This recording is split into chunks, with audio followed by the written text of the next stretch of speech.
Sudah 10 tahun, aku terbiasa dengan deru mesin jutaan dolar ditemani laporan tebal penuh data. Siang itu, terik matahari Depok menyengat seakan membakar. Udara terasa kering, bercampur aroma hangus logam dan oli mesin. Aku sedang memeriksa area uji coba baru Megatech Group, kebanggaan yang kubangun dari nol. Saat itu, aku hanya berpikir ini akan menjadi hari seperti hari-hari lainnya. Menandatangani beberapa kontrak, menyetujui beberapa desain, lalu kembali ke apartemenku yang dingin, sampai aku mendengar suara itu. Sebuah suara melengking panjang, kacau, dan tergesa-gesa. Tidak seperti suara mesin uji resmi manapun di area tersebut. Itu berasal dari tanah kosong di belakang bengkel. Aku mengernyit, berpikir ada yang melanggar peraturan keselamatan. Pak, di belakang ada orang yang sedang mencoba sesuatu dengan mesin aneh, lapor seorang insinyur terengah-engah. Aku hanya mengangguk, lalu mengikuti mereka. Kami menyusuri barisan gudang, melewati tumpukan drum besi tua dan dinding beton yang catnya masih mengering. Matahari begitu menyilaukan hingga aku harus menyipitkan mata. Di tengah lapangan berdebu dan rumput kering, sebuah pemandangan aneh muncul, membuatku tertegun. Seorang anak laki-laki berusia sekitar 12 tahun, pakaiannya belepotan oli, duduk di dalam kerangka besi bengkok yang tampak seperti mainan rakitan sendiri. Kedua tangan kecilnya mencengkeram erat setir. Di belakang punggungnya, mesin itu mengeluarkan raungan parau, suara hidup mati dari sebuah mimpi gila. Aku sempat mendengar ledakan kecil. Baling-baling dari seng tipis tiba-tiba berputar kencang, menerbangkan debu tebal. Lalu dalam sekejap, hal yang tak terbayangkan terjadi. Kerangka besi itu terangkat dari tanah. Tidak tinggi, hanya beberapa puluh sentimeter, tapi cukup membuat semua insinyur di sekitar terdiam kaku. Seseorang terceplos. Ya Allah, anak ini, dia terbang. Aku maju selangkah. Angin dari baling-baling menerpa wajahku, panas dan berbau hangus, membawa aroma listrik terbakar. Anak itu mendongak. Senyumnya begitu cerah hingga membuatku lupa bernapas. Akhirnya, aku bisa. Teriakan itu hilang ditelan angin. Segera setelah itu, mesin bergetar hebat, kerangka besi jatuh, menciptakan bunyi gedebuk yang kering. Sekelompok insinyur langsung berlari mendekat. Siapa anak ini? Siapa yang mengizinkannya masuk area uji coba? Tangkap dia, ini area terlarang. Aku mengangkat tangan, menghentikan mereka. Tunggu dulu. Anak itu bangkit, terbatuk-batuk di tengah debu, namun masih tersenyum. Aku melihat lututnya tergores, tangannya gemetar karena lelah, tapi matanya. Mata itu bersinar terang, persis seperti nyala api di ruang uji ketika mesin berhasil dihidupkan. Aku bertanya, suaraku pelan tapi tegas. Benda ini, kamu yang buat? Anak itu mengangguk, menyeka keringat di dahinya. Iya, aku buat sendiri, dari besi rongsokan di belakang panti. Aku mengernyit. Panti? Iya, panti asuhan Pelita Hati, di Bogor. Aku bawa barang rusak ke sana, terus aku perbaiki. Aku cuma mau coba, apa mimpiku bisa terbang? Aku mendengar kalimat itu, dan sesuatu di dalam hatiku tiba-tiba tercekat. Aku tidak mengerti mengapa, hanya saja hidungku terasa perih. Seorang anak yatim piatu menggunakan besi rongsokan dan mimpi untuk menantang gravitasi. Aku pernah menjadi seperti itu. Orang-orang di sekitar masih berbisik-bisik. Anak ini terlalu nekat. Untung tidak meledak. Harus lapor keamanan. Aku melihat mereka, lalu melihat anak itu. Tatapan matanya membuatku melihat sesuatu yang familiar. Sesuatu yang sudah lama aku lupakan. Aku melangkah, mendekat, berlutut setara dengan matanya. Siapa namamu? Adrian, Pak. Adrian Setiawan. Nama itu entah mengapa membuatku terdiam. Sehelai ingatan jauh seakan baru saja melintas di benak. Satu malam hujan, cahaya senter redup, dan tangan seorang pria memperbaiki mesin untukku di tengah badai. Kalau nanti Bapak sukses, tolong bantu anak-anak kecil, ya. Kata-kata itu terngiang, samar seperti angin yang berembus melewati telinga. Aku berdiri, menatap anak di depanku. Oli mesin belepotan di baju, lumpur menempel di pipi, tapi senyumnya begitu polos, sungguh ajaib. Aku berkata kepada karyawanku, tidak ada yang boleh menyentuhnya, biarkan anak ini beristirahat.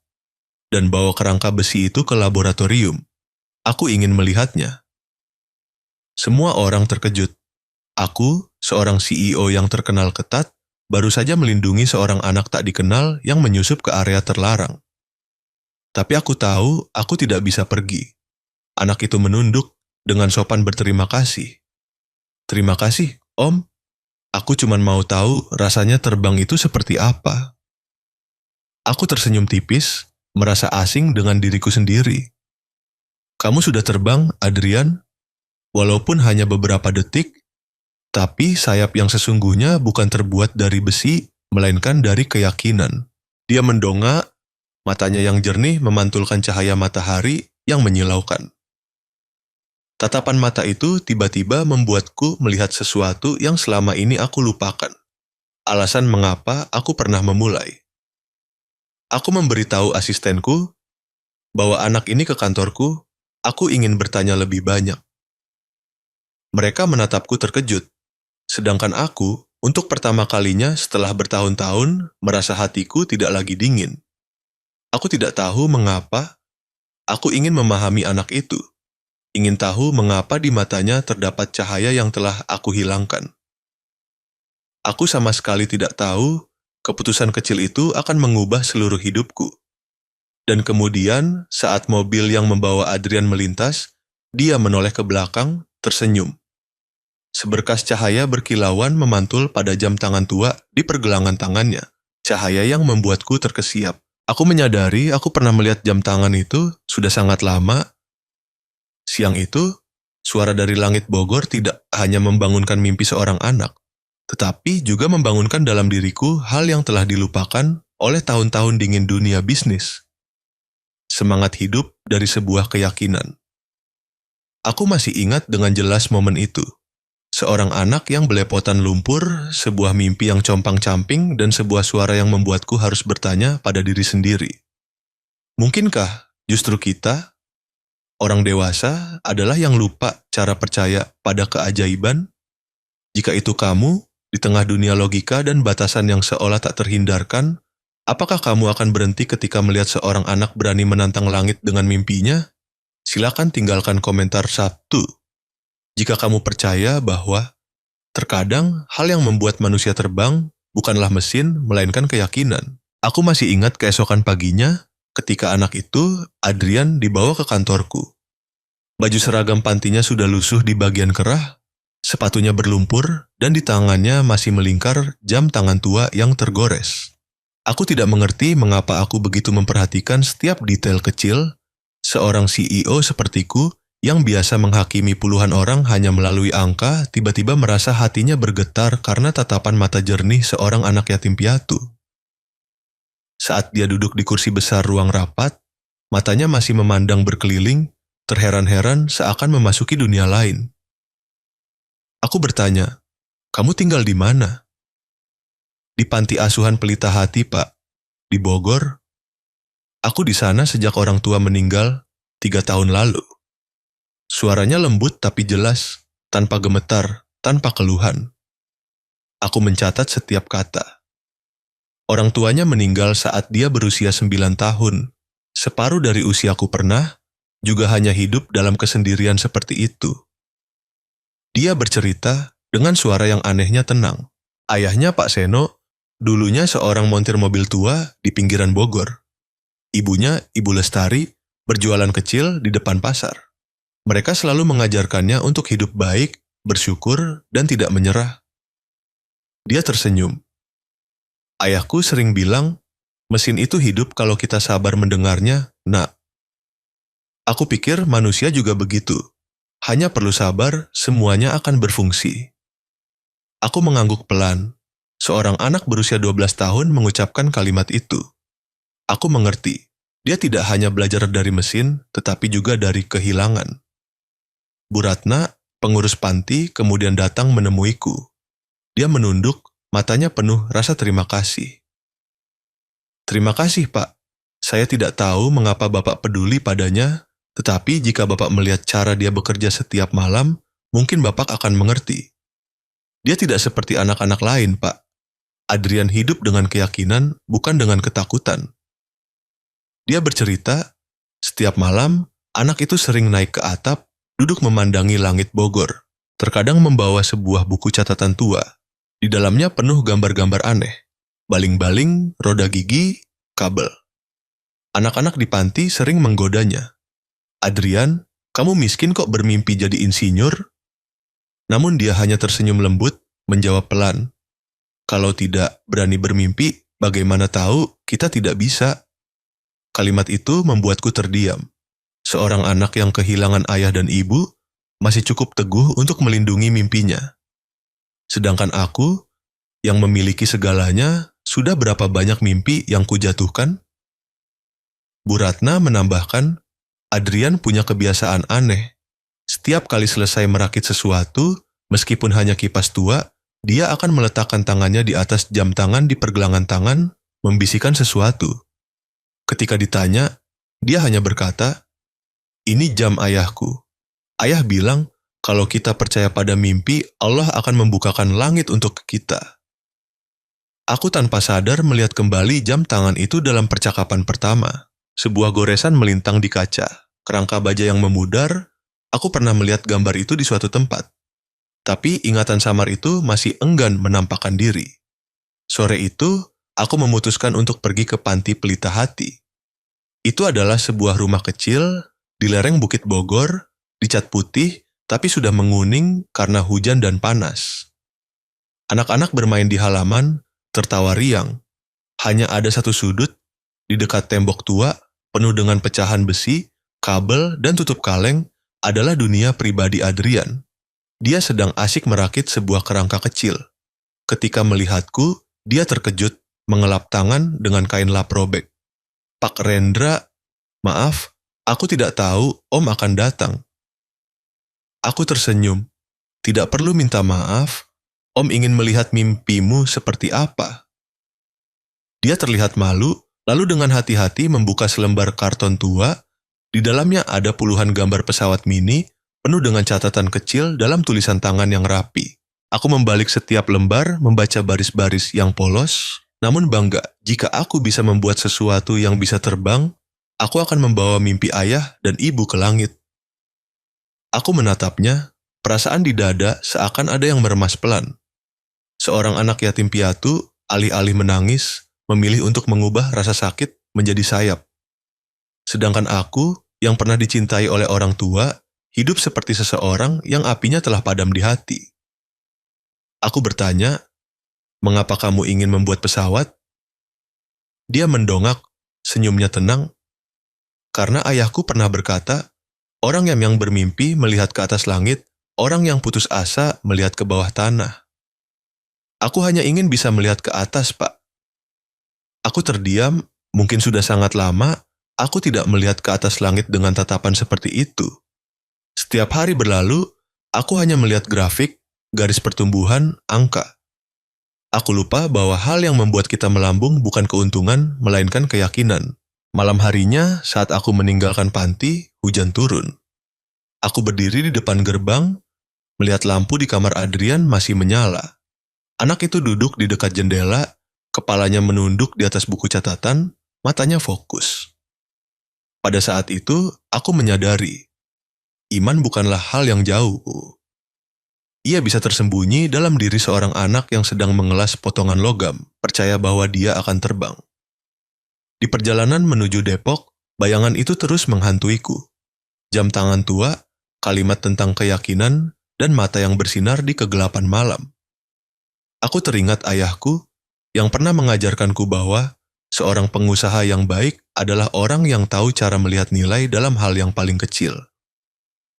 Mungkin nilai terkecil yang aku lihat hari ini adalah sebuah mimpi yang jernih di tengah dunia yang penuh perhitungan ini. Ketika mobil berhenti di lampu merah, aku menyalakan rekaman suara di ponsel, berbicara pelan seolah sebagai pengingat untuk diriku sendiri. Besok, Coba untuk percaya pada hal yang tidak mungkin. Mungkin itulah yang akan membantu manusia terbang lebih tinggi. Untuk pertama kalinya setelah bertahun-tahun, aku merasa hatiku menghangat. Aku sudah lupa perasaan itu sejak istriku pergi. Sejak perusahaan menjadi satu-satunya alasan aku bangun setiap pagi. Dan sekarang, hanya karena seorang anak, aku ingin menemukan diriku kembali. Ketika aku mendongak ke langit Bogor di malam hari, awan kelabu masih berarak. Tapi di tengah malam itu, aku melihat samar-samar sebuah celah cahaya kecil, seperti tempat di mana mimpi anak itu sedang menunggu untuk lepas landas. Aku bertanya pada diri sendiri, jika orang tuanya masih hidup, betapa bangganya mereka melihat putra mereka masih memegang teguh ajaran lama. Dan anehnya, cahaya dari jam tangan di tangan anak itu masih tercetak jelas di benakku seperti sebuah janji. Sebuah janji yang aku tidak mengerti mengapa, terasa begitu familiar. Mungkin takdir telah mengatur pertemuan itu sebagai sebuah tanda bagiku untuk ingat bahwa hal-hal besar terkadang dimulai dari kepercayaan seorang anak yang tidak memiliki apa-apa di tangan. Aku tahu ada beberapa di antara kita yang telah lupa rasanya percaya pada hal yang sederhana. Tapi ketika melihat Adrian, aku menyadari bahwa terkadang cukup dengan percaya sudah cukup untuk membuat seluruh langit terbuka. Jika kamu pernah bertemu seseorang yang membuatmu percaya bahwa usaha diam-diammu selalu dilihat dan dihargai, silakan tinggalkan komentar 1. Dan jika kamu masih menantikan hal itu, silakan berkomentar 2. Siapa tahu yang kamu tunggu juga sedang mendekat seperti aku hari itu. Malam itu, aku tidak bisa tidur. Suara hujan memukul kaca jendela kantor, diselingi bunyi detak jam yang teratur hingga terasa tak berperasaan. Dan dalam kepalaku, bayangan anak itu dengan jam tangan tua terus berputar, berulang seperti lagu yang belum selesai. Aku pernah melihat jam tangan itu di suatu tempat. Tidak hanya sekali, tetapi di malam yang sangat jauh. 5 tahun lalu, saat itu, aku belum menjadi CEO. Aku hanya direktur teknik Megatech, seseorang yang hidup demi pekerjaan dan obsesi akan kesempurnaan. Aku ingat betul, itu adalah malam hujan lebat di jalan tol Puncak Bogor ketika aku baru selesai survei pabrik. Mobil mewahku tiba-tiba mogok, mati di tengah jalan sepi. Langit gelap, angin menghantam kaca jendela dan ponselku kehilangan sinyal.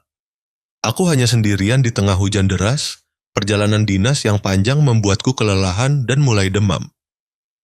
Aku pernah berpikir, dalam situasi seperti itu, uang bisa menyelesaikan segalanya. Tetapi ketika angin menyelinap melalui celah pintu, ketika tirai hujan menghapus pandangan, aku baru menyadari, ada kalanya manusia benar-benar kecil.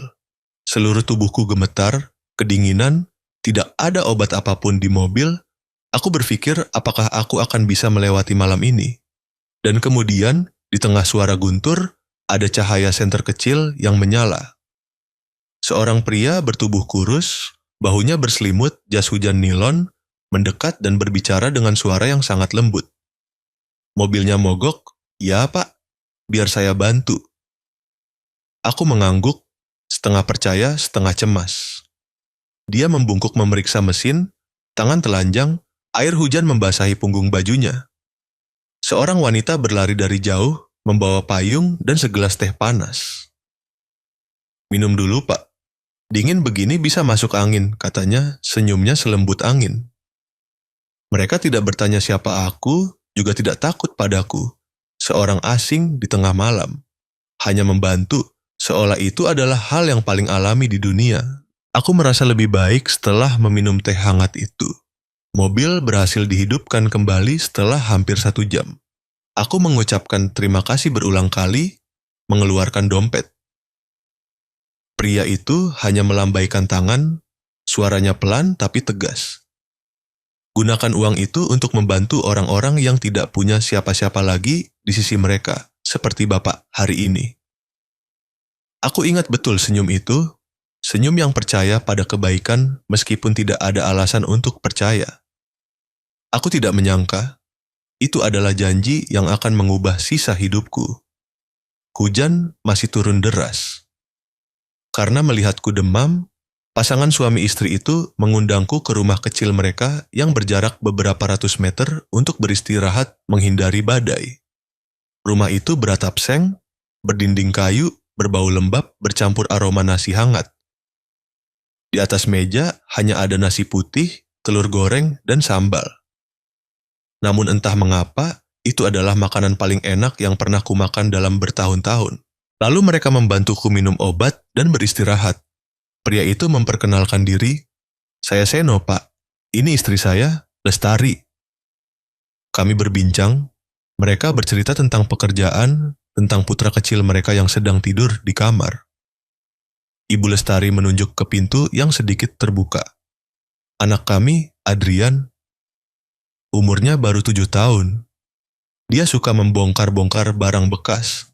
Katanya, mau bikin sesuatu yang bisa terbang. Aku tertawa. Anak yang lucu. Lucu tapi keras kepala, kata Pak Seno. Katanya kalau orang lain bisa terbang, dia juga bisa. Aku melihat sekeliling ruangan kecil itu, dindingnya dipenuhi barang-barang bekas. Kipas rusak, baterai, roda gigi, kabel. Dalam cahaya lampu kuning yang redup, aku melihat di atas meja ada jam tangan perak yang sudah tergores. Jarum jamnya sudah berhenti, tapi dibersihkan dengan apik seperti barang berharga. Pak Seno berkata, "Jam ini rusak, tapi saya simpan. Supaya ingat, kalau sesuatu berhenti bukan berarti berarti selesai."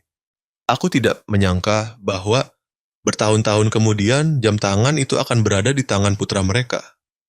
Keesokan paginya, saat langit baru cerah, aku pergi. Mereka mengantarku ke gerbang, mata mereka hangat, suaranya tetap lembut. Aku berjanji akan kembali, tapi kemudian, seperti janji-janji lain dalam hidup, janji itu tenggelam dalam lupa di tengah hiruk-pikuk pekerjaan. Sampai hari ini, ketika melihat Adrian di area uji coba, aku hampir tidak percaya pada mataku sendiri. Dia memiliki mata yang sama dengan Pak Seno, mata yang percaya pada kebaikan tanpa perlu alasan. Dan ketika aku melihat jam tangan perak di tangannya, hatiku seperti diremas. Ya Allah, Engkau mempertemukan aku dengan janji yang telah aku lupakan. Terkadang Allah tidak berbicara kepada kita dengan mukjizat yang gemilang, tetapi hanya dengan sebuah pertemuan yang tampak kebetulan. Dan jika kamu pernah melihat cerita-cerita lain di kanal saya, kamu akan mengerti bahwa tidak ada pertemuan yang kebetulan. Semua adalah mata rantai dalam rangkaian takdir yang diatur dengan sangat halus hingga manusia tidak dapat memahaminya sepenuhnya. Malam itu, aku kembali ke rumah yang kosong, membuka komputer, dan mencari data lama. Aku ingin tahu apa yang terjadi pada keluarga Pak Seno. Catatan menunjukkan sebuah kecelakaan 3 tahun lalu di Jalan Bogor Puncak, 2 orang meninggal di tempat, meninggalkan seorang anak yang dipindahkan ke panti pelita hati. Nama anak itu adalah Adrian Setiawan. Aku duduk terpaku di depan layar, hatiku seakan jatuh ke dasar. Pada saat itu, semua cahaya, semua kejayaan karir tiba-tiba menjadi tidak berarti. Aku telah berjanji akan membantu anak-anak yang tidak punya siapa-siapa. Dan Allah mengirimkan putra dari orang yang pernah menolongku sendiri untuk mengingatkanku akan janji itu. Aku bertanya pada diriku sendiri selama bertahun-tahun ini aku mengejar apa? Uang, ketenaran, kekuasaan, apa artinya semua itu jika hatiku telah kering hingga tidak lagi mengenali budi baik? Aku berbisik pelan, seperti sebuah penyesalan. Pak Seno, Ibu Lestari, aku telah melupakan janji bertahun-tahun yang lalu, tetapi Allah tidak. Di luar, hujan masih turun rintik-rintik di kusen jendela, persis seperti malam itu. Hanya saja, kali ini, aku tidak lagi menjadi orang yang tersesat di tengah hujan. Aku membuka buku catatan, menulis kalimat pertama setelah bertahun-tahun terlupakan, besok mulailah membayar kembali apa yang telah aku hutang. Kamu tahu, terkadang takdir tidak membutuhkan petir atau badai. Ia hanya membutuhkan sebuah pertemuan kebetulan antara seorang pria yang lelah dan seorang anak laki-laki yang memiliki keyakinan murni. Malam itu, aku melihat keluar jendela, langit Bogor gelap pekat, hanya ada seberkas cahaya kecil di kejauhan tempat hujan berhenti. Aku tahu besok ketika fajar menyingsing, segalanya tidak akan sama lagi. Aku akan bertemu Adrian, dan kali ini, aku tidak hanya menjadi CEO Megatech. Aku adalah seorang pria yang sedang diberi kesempatan kedua untuk menepati sebuah janji yang pernah terlupakan. Ada pertemuan yang mengubah seluruh hidup kita, tetapi juga ada pertemuan yang membuat kita menyadari hidup ini telah diatur sejak awal. Pagi itu, ketika aku melihat nama Adrian Setiawan dalam daftar tamu internal, hatiku seakan diremas. Aku sengaja mengundang anak itu dan Bu Ratna, pengurus panti, ke kantor Megatech. Saat pintu ruangan terbuka, Adrian masuk. Matanya malu-malu melihat sekeliling. Sepatunya masih sedikit berlumpur, kemejanya sudah tua, tetapi disetrika rapi. Bu Ratna berdiri di belakang, menundukkan kepala menyapaku dengan hormat bercampur rasa cemas. Aku memberi isyarat agar mereka duduk. Cahaya dari jendela jatuh ke meja, menyinari pergelangan tangan Adrian. Di sana, jam tangan perak tua itu memancarkan kilau kecil yang membuat hatiku tiba-tiba tercekat. Tidak mungkin salah. Itu adalah jam tangan milik Pak Seno, orang yang pernah menyelamatkanku di malam hujan tahun 2019. Aku harus berusaha menjaga suaraku tetap tenang. Adrian, Om ingin bertanya sedikit. Siapa orang tuamu? Dia mendongak. Suaranya pelan tapi tegas. Ayah saya bernama Seno, seorang montir mobil. Ibu saya, Ibu Lestari.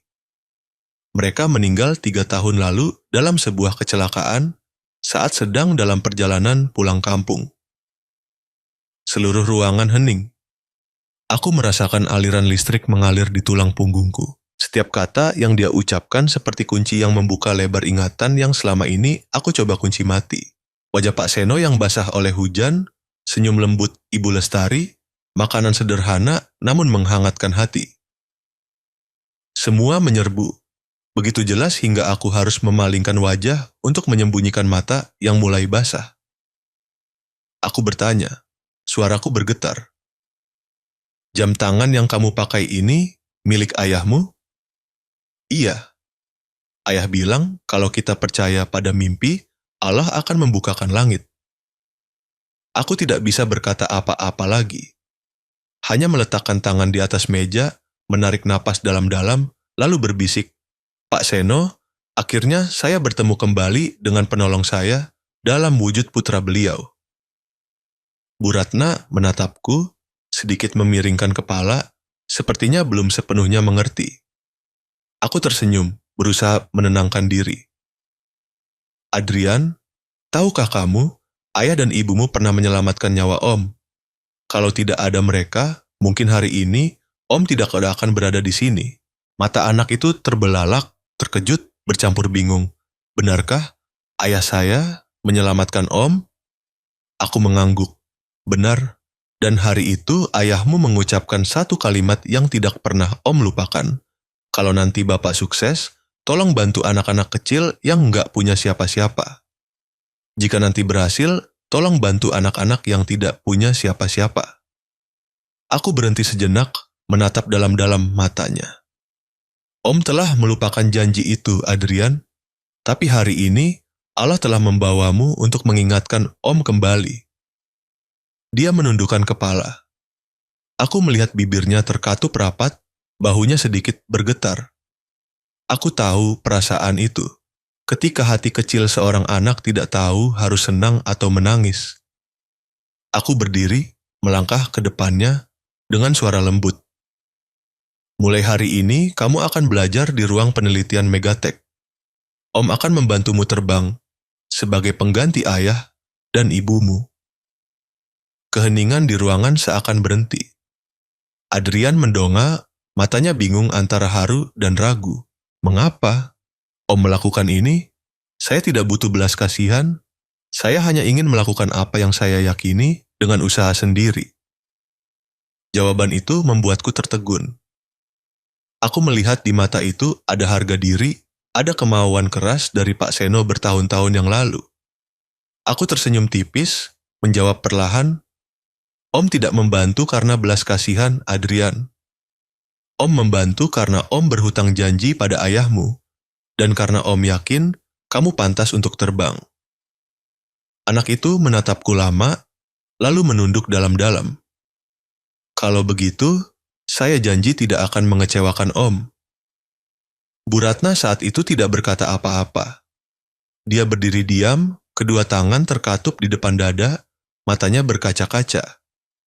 Dia berkata pelan, seakan takut mengganggu momen sakral itu. Mungkin inilah jawaban dari Allah untuk anak ini, Pak Rendra. Aku mengangguk pelan, hatiku lega namun terharu. Ya, aku percaya begitu. Tidak ada kebetulan di dunia, hanya ada pengaturan dari kebaikan hati dan waktu. Sore itu, aku mengantar mereka ke gerbang perusahaan. Sebelum pergi, Adrian berbalik, senyum tipis melintas di bibirnya. Om Rendra, kalau ayah saya masih hidup, pasti beliau akan berterima kasih pada Om. Aku menjawab dengan suara serak. Tidak nak, justru Om yang harus berterima kasih pada ayahmu. Mobil yang membawa mereka semakin menjauh. Aku berdiri melihatnya, merasa seolah baru saja menutup sebuah lingkaran takdir. Sebuah janji telah terbayar, namun juga sebuah awal yang baru. Aku kembali ke kantor, membuka buku catatan, menuliskan baris kalimat. Hari ini, aku bertemu kembali dengan penolongku dalam mata seorang anak yang berani bermimpi. Dan mulai besok, kami akan memulai kembali. Dari keyakinan. Malam itu, ketika semua orang sudah pulang, aku tetap tinggal sendirian di ruang penelitian. Dalam ruang yang hanya tersisa suara mesin dan cahaya lampu putih, aku melihat keluar jendela kaca. Tempat langit Bogor baru saja cerah setelah hujan. Aku melihat bayangan Pak Seno, tersenyum lembut, berdiri di samping anak kecil bertahun-tahun lalu. Aku berbisik dalam hati, Pak Seno, apakah Bapak melihatnya? Putra Bapak akan terbang. Dan kali ini, saya akan menemaninya. Terkadang, kita menghabiskan seumur hidup untuk mencari tahu mengapa kita dianugerahi kesuksesan. Namun, hanya butuh satu pertemuan, satu tatapan, satu pengingat, barulah kita mengerti bahwa kesuksesan sejati adalah ketika kita menggunakannya untuk melanjutkan sebuah kebaikan yang sempat terhenti. Aku pernah berpikir, aku telah mencapai puncak karir. Tapi tidak, ternyata aku baru saja memulai perjalanan belajar menjadi manusia seutuhnya. Sebelum meninggalkan kantor, aku melihat di mejaku jam tangan perak yang Adrian tinggalkan. Jarum jamnya telah berhenti, tapi dalam hatiku, segalanya justru mulai bergerak. Aku menggenggamnya erat di tangan, berbisik pelan. Putra Pak Seno, mulai sekarang Om akan menjadi penjaga irama bagi mimpimu. Aku tidak tahu bagaimana masa depan, tapi aku yakin akan satu hal. Kisah antara aku dan anak itu belum berhenti di sini. Karena ketika keyakinan bertemu dengan orang yang tepat, ia tidak hanya akan mengubah satu kehidupan, ia bisa membuat seluruh langit terbuka. Orang sering berkata, keyakinan bisa mengubah sebutir pasir menjadi gunung. Sedangkan aku telah melihat dengan mata kepala sendiri, keyakinan seorang anak bisa mengguncang seluruh perusahaan raksasa. Sejak Adrian melangkahkan kaki ke Megatech, suasana di area penelitian seakan berubah. Anak berusia 12 tahun itu tidak seperti karyawan manapun yang pernah kutemui. Tidak menuntut, tidak mengeluh, dan tidak takut kotor. Dalam cahaya dingin laboratorium, sosoknya kecil, tapi setiap kali dia membungkuk, matanya bersinar seakan membawa sebagian jiwa ayahnya. Aku masih ingat pagi pertama ketika dia meletakkan tangan di atas meja las, tangannya sedikit gemetar. Seluruh tim insinyur berbisik-bisik, anak ini hanya lelucon, CEO sudah buta. Lulus SMP saja belum, jangan bicara soal merakit pesawat. Aku mendengar semuanya. Namun alih-alih bereaksi, aku hanya berkata pelan. Biarkan anak ini membuktikan apa yang telah dilupakan orang dewasa. Keyakinan. Kalimat itu membuat seluruh ruangan hening. Aku tahu terkadang sebuah keyakinan kecil justru adalah satu-satunya hal yang kita butuhkan untuk mengubah segalanya. Hari-hari berikutnya, Adrian mulai belajar teknik dasar, mulai dari mekanisme keseimbangan gaya, rasio baling-baling, hingga cara menghitung torsi. Dia mendengarkan dengan penuh semangat, matanya fokus seakan menelan setiap kata. Kepala insinyur, Pak Dimas, menatapku sambil menggeleng. Anak ini benar-benar aneh. Saya mengajar 30 tahun, belum pernah melihat yang secepat dia belajar. Adrian memiliki kebiasaan. Setiap kali selesai satu bagian desain, dia meletakkan tangannya di atas jam tangan tua ayahnya, membisikkan sesuatu yang tidak terdengar jelas oleh siapapun. Hanya aku yang tahu, itu adalah doa. Sebuah doa kecil, namun cukup untuk menggerakkan orang-orang di sekitarnya. 3 minggu kemudian, Adrian mempresentasikan sketsa pertamanya. Kertas itu penuh dengan catatan, tulisan tangan miring, sederhana namun jelas. Di sudut kertas, dia menulis dengan tinta merah, "Sayap Merdeka." Aku bertanya, "Mengapa nama ini?" Dia tersenyum, suaranya jernih. Karena menurut saya, hanya ketika manusia memiliki keyakinan, mereka benar-benar bebas. Kalimat itu membuat seluruh ruang penelitian terdiam. Aku menatapnya, tidak lagi melihat seorang anak, melainkan bayangan Pak Seno bertahun-tahun lalu.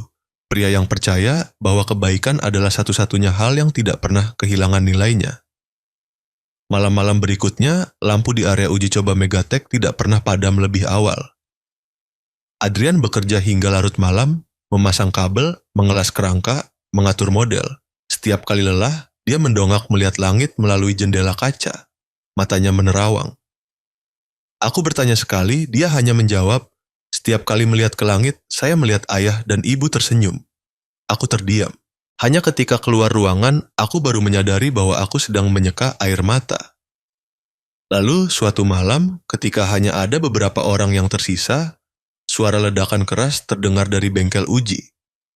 Asap mengepul, api menyambar kabel. Semua orang panik, sedangkan aku berlari mendekat.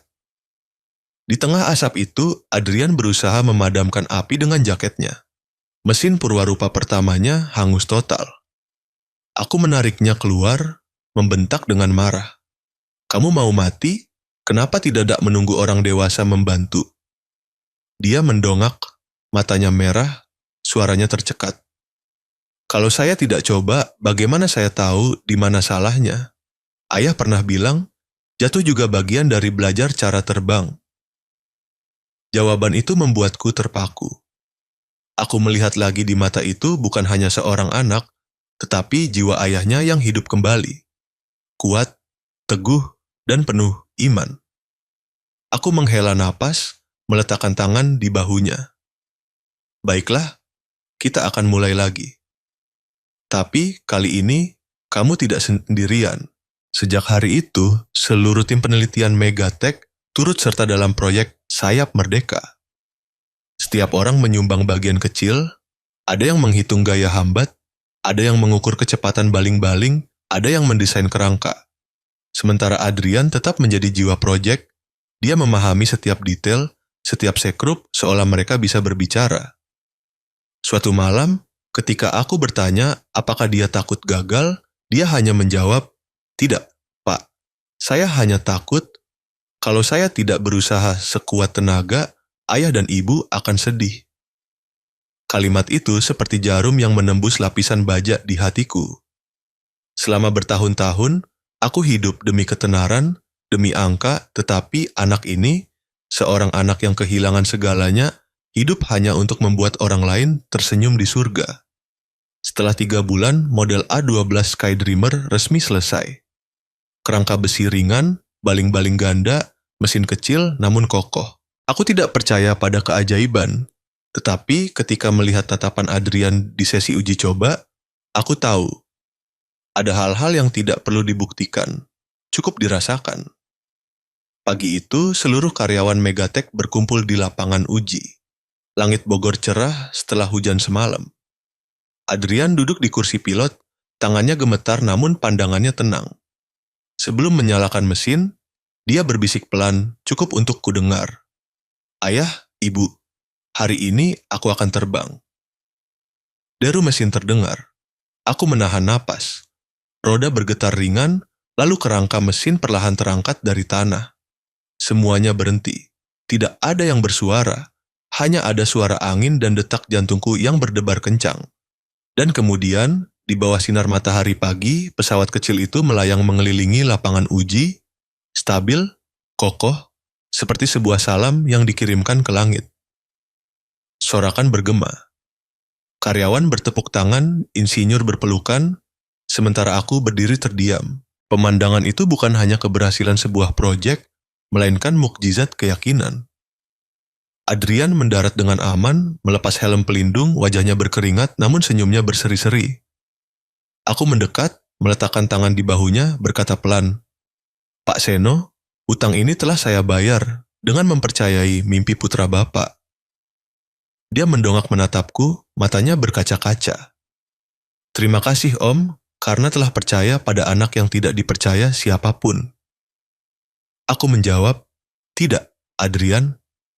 Justru kamu yang membuat Om ingat kembali cara percaya pada kebaikan. Hari itu, media dan pers belum tahu apa-apa. Tapi di lingkungan Megatech, semua orang mengerti. Kami baru saja menyaksikan momen bersejarah ketika seorang anak yatim piatu mengubah rasa sakit menjadi sayap. Bu Ratna datang memeluk Adrian, air mata membasahi pipinya. Anak baik, Allah benar-benar menjagamu. Aku menatap mereka berdua, hatiku tiba-tiba merasa damai.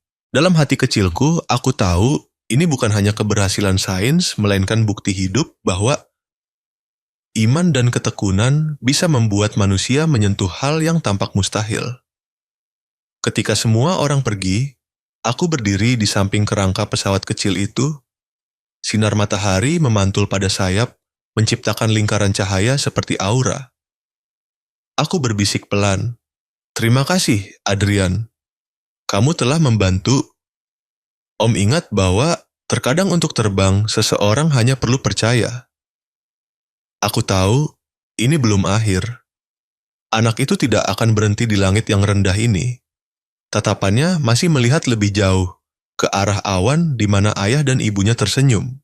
6 tahun telah berlalu sejak anak yatim piatu itu membuat seluruh Megatech menahan napas, melihat kerangka pesawat dari besi rongsokan terangkat dari tanah. Waktu terasa panjang seperti mimpi, tetapi ada mimpi yang tidak pudar ketika kita bangun, melainkan terus tumbuh bersama kita. Dan hari ini, aku berdiri di sini, di tengah Hall Nasional Jakarta, menyaksikan mimpi itu mekar.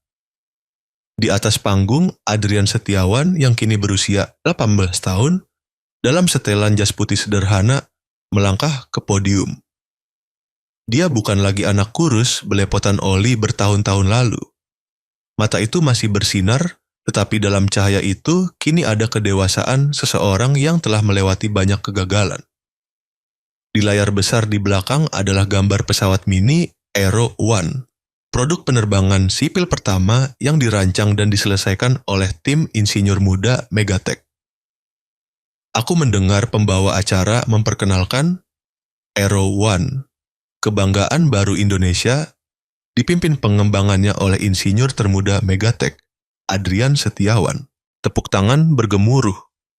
Namun bagiku, suara itu tidak sepenting tarikan napas dalam penuh haru yang kudengar dari diriku sendiri. 6 tahun lalu, aku berjanji akan membantunya terbang. Sekarang, dia tidak hanya terbang, tetapi juga membantu ratusan insinyur lain menemukan kembali keyakinan pada sains dan kemanusiaan. Dalam setiap langkahnya, aku melihat bayangan ayahnya bertahun-tahun lalu. Pak Seno, montir miskin yang mengajarkanku bahwa kebaikan tidak akan pernah sia-sia. Cahaya panggung menyinari wajah Adrian. Dia memegang mikrofon, suaranya bariton namun bergema, jelas dan tenang, seolah berbicara mewakili begitu banyak mimpi anak-anak yang terkubur karena tidak dipercaya siapapun. Jika orang tua saya tidak menolong Pak Rendra waktu itu, dia berhenti, matanya menatap ke barisan kursi depan tempat aku duduk. Mungkin hari ini saya tidak akan bisa terbang. Allah mempertemukan kita bukan karena kebetulan, tapi karena niat baik tidak pernah mati. 1 detik hening. Lalu seluruh ruangan berdiri, bertepuk tangan riuh. Aku menundukkan kepala, air mata hampir tumpah. Perasaan itu bukan kebanggaan seorang CEO, melainkan keharuan seseorang yang menyaksikan keajaiban sesungguhnya. Aku teringat kembali kalimat lama ayahku. Rendra, kesuksesan terbesar bukan saat kamu menciptakan produk yang dikagumi orang, melainkan saat kamu menciptakan manusia yang membuat dunia menjadi lebih baik. Hari ini, aku baru benar-benar memahami kalimat itu. Ketika acara berakhir, wartawan mengerumuni, lampu kilat berkedip tanpa henti. Adrian tetap menjaga ketenangan itu, selalu menundukkan kepala berterima kasih kepada semua orang, seperti cara dia berterima kasih padaku 6 tahun lalu. Ketika lampu meredup, aku mendekat, meletakkan tangan di bahunya. Kamu berhasil, Adrian. Ayah ibumu pasti sangat bangga. Dia menatapku, tersenyum tipis, suaranya bergetar. Kalau tidak ada Om, mungkin saya masih hanya seorang anak yang merakit mainan di panti. Aku menggeleng. Tidak, Nak. Kalau tidak ada keyakinan, Om juga tidak akan pernah menemukan diri Om kembali. Kami berdua berdiri diam di tengah gemuruh tepuk tangan yang masih bergema. Di luar, melalui jendela kaca hall, cahaya matahari terbenam Jakarta seakan meleleh, mewarnai seluruh langit menjadi merah. Aku tahu, itu adalah cahaya yang diperuntukkan bagi mereka yang berani percaya, berani memulai lagi dari nol. Seminggu kemudian, aku bersama Adrian kembali ke Panti Pelita Hati. Rumah kecil tempat dia dibesarkan masih sama, hanya saja dindingnya sudah dicat ulang, halamannya berubin bersih, dan anak-anak berlarian berteriak gembira saat melihatnya kembali. Kak Adrian! Mereka memanggil keras, mata mereka berbinar. Bu Ratna sudah lebih tua, rambutnya memutih, tapi senyumnya masih lembut. Dia memeluk Adrian erat, air mata membasahi pipinya. Anak baik, Allah benar-benar menjagamu. Aku berdiri di samping, diam-diam melihat mereka berdua berpelukan. Momen itu membuatku menyadari, meskipun ada berapa banyak paten atau proyek, hal paling berharga di dunia tetaplah pelukan yang bernama keyakinan. Adrian membentangkan terpal kecil di tengah halaman, meletakkan beberapa potong kayu, kawat baja, baterai kecil, dan mulai mengajari anak-anak merakit model pesawat mini. Tangan-tangan kecil yang canggung, tetapi mata mereka bersinar terang. Seorang anak laki-laki berusia sekitar 8 tahun mendongak bertanya. Suaranya polos. Kak, aku juga mau terbang. Aku harus bagaimana? Adrian menatap anak itu lama, lalu tersenyum tipis, senyumnya selembut Pak Seno di masa lalu. Jangan hanya melihat langit, adik. Mulailah menciptakan sayapmu sendiri. Kalimat itu membuat hatiku bergetar. Aku mengerti bahwa anak itu tidak hanya berbicara kepada anak-anak, tetapi juga berbicara kepada kita semua, orang dewasa yang pernah lupa cara bermimpi. Saat matahari terbenam, aku melangkah keluar gerbang panti. Angin sore Bogor membawa aroma tanah lembab, dan aku mendongak melihat langit. Di atas, sekawanan burung membentangkan sayap, terbang ke arah barat, tempat matahari tenggelam. Aku mendengar tawa anak-anak di belakang, suara mesin kecil model pesawat yang baru saja dinyalakan, dan suara Adrian memanggil keras. Om Rendra, pesawatnya terbang. Aku berbalik, pesawat mini kecil bertenaga baterai melayang mengelilingi halaman panti, berkilauan di bawah sunset. Seluruh halaman tertawa riang, seperti sebuah harmoni antara keyakinan dan kebahagiaan. Malam itu, aku duduk menulis laporan akhir tentang proyek Aero One. Sebelum menandatangani, aku berhenti menambahkan 1 baris kecil di bawah. Dipersembahkan untuk Pak Seno, Ibu Lestari, dan semua orang yang percaya bahwa kebaikan akan selalu menemukan langitnya sendiri. Aku bersandar di kursi, hatiku seringan awan. Selama ini, aku mengira akulah yang memberi Adrian kesempatan. Tetapi sebenarnya, Justru dia yang memberiku kesempatan kedua untuk hidup sebagai manusia seutuhnya. Malam itu, sebelum meninggalkan kantor, aku melihat di mejaku ada sebuah surat kecil dari Adrian. Tulisan tangan sederhana, hanya beberapa baris. Om Rendra, saya tidak tahu akan terbang sejauh mana, tetapi saya berjanji akan membawa sayap merdeka ke seluruh Indonesia, agar setiap anak tahu bahwa meskipun tanpa orang tua, mereka tetap bisa terbang asalkan percaya pada diri sendiri. Aku melipat surat itu, senyum tipis mengembang. Ya, dia benar-benar sudah terbang. Dan aku tahu perjalanan ini tidak akan berhenti di Megatech, karena mimpi yang tulus selalu tahu cara menemukan langitnya sendiri. Dalam perjalanan pulang, mobilku melewati kawasan industri tempat semuanya bermula. Angin bertiup pelan, membawa gema masa lalu, suara mesin tua, tawa seorang anak yang penuh lumpur, dan suara familiar dalam ingatan. Kalau nanti Bapak sukses, tolong bantu anak-anak yang nggak punya siapa-siapa, ya? Aku menjawab pelan, seolah berbicara dengan seseorang yang jauh. Pak Seno, janji Bapak sudah saya tepati. Langit malam Bogor bertaburan bintang, dan di tengah malam itu, aku melihat dengan jelas sebuah bayangan. Anak itu, Adrian, sedang terbang dengan sayap bukan dari besi, melainkan dari keyakinan.